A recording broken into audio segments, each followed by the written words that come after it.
At the age of 22, fresh out of college, I recently secured a job at my old high school as a computer intern stationed in the school basement. Despite the basement's overall disorderliness, a small 3-person office offered a stark contrast. It boasted 3 spacious desks, 2 mini fridges, a wall-mounted flat-screen TV, and the coveted luxury of air conditioning, something not enjoyed by students and teachers throughout the school. Additionally, the office housed all the school servers and other computer equipment.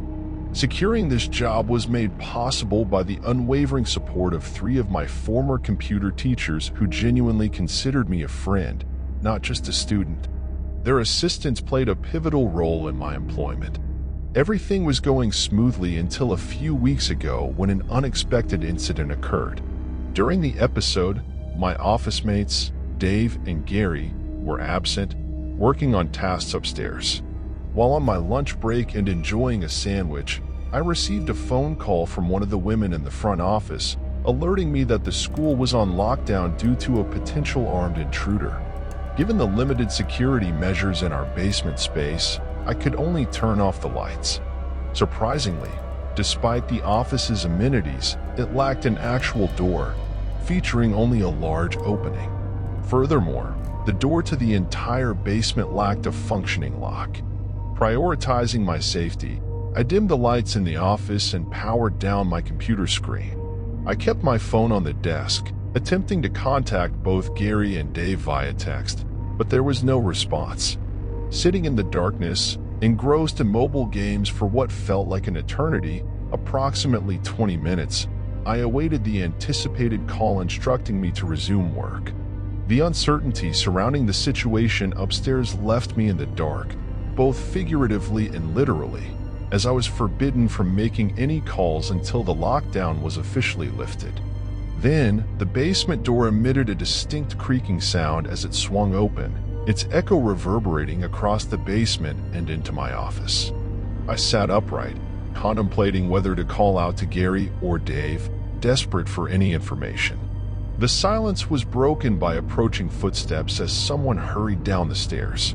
Reacting instinctively, I pushed my chair aside and sought refuge under my desk. The intruder entered the office without turning on the lights, enveloping the room in eerie silence. The fear I experienced in that moment was indescribable. Any sudden noise seemed like a potential death sentence.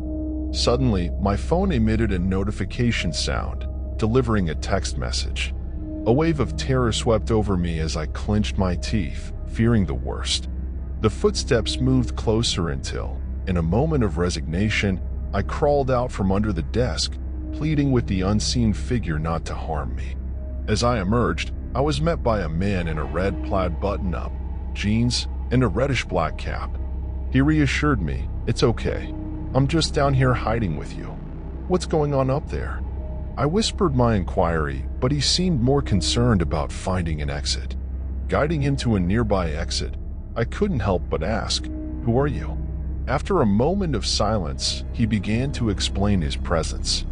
Apparently, he had come to pick up his son when a teacher advised him to seek refuge.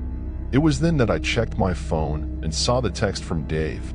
"Dude, this is crazy. Some guy with a gunshot. Mr. Buckley. He's wearing a red shirt and a hat. Whatever you do, don't come upstairs." As I was about to relay Dave's text to the man, a sinking feeling hit me when I noticed his suspicious demeanor.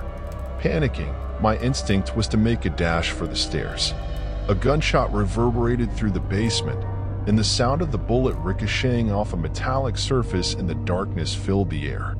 Gratefully, the bullet missed me, and I managed to reach the upstairs.